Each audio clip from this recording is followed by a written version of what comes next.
is Leila here from the Comic Connection, Hamilton, Ontario, Canada, with this week's comic book reviews. First up, we've got Batman Cacophony number 1 of 3. This is written by Mr. Kevin Smith, and the art is by Walt Flanagan.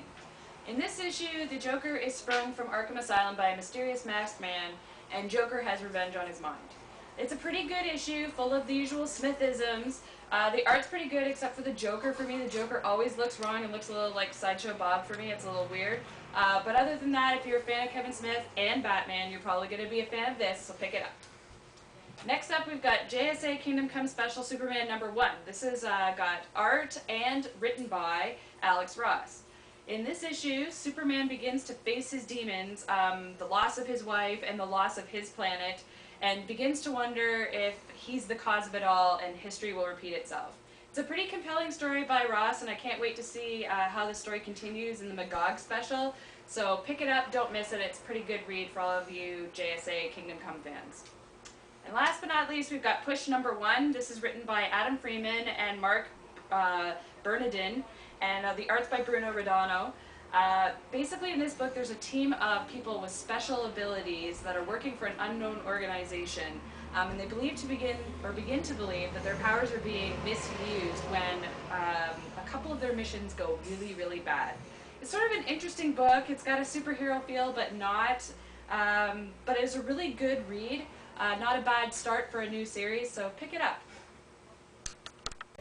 Hey folks, Jim here at the Comic Connection in Hamilton, Ontario, Canada with this week's comic book reviews. First up, the seminal issue, Gold Digger 100, with story and art by Fred Perry.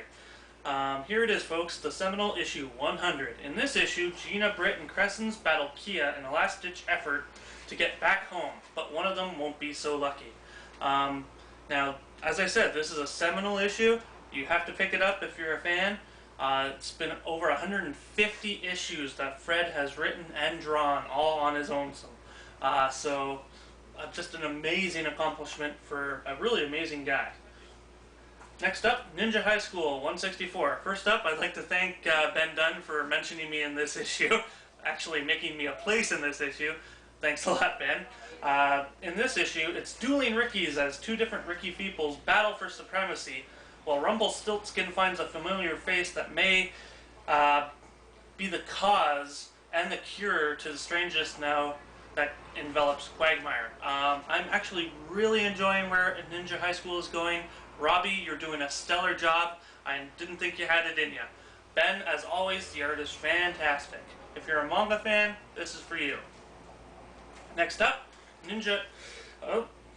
Transformers Spotlight Blurr. Written by Shane McCarthy and with art by the newcomer Casey Collar. Blurr is the fastest there is, but when the Great War begins, he is forced to choose sides in a race he may not be able to win. The art is fantastic in this one-shot Spotlight, and if you are a Transformers fan, this is a must-read.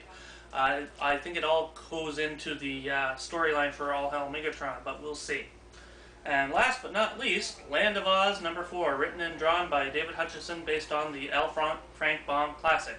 In this one, the group come across H.M. Wogglebug and soon hatch a plan to take back the Emerald City, which involves mice. So if you're a fan of Oz, this is a must.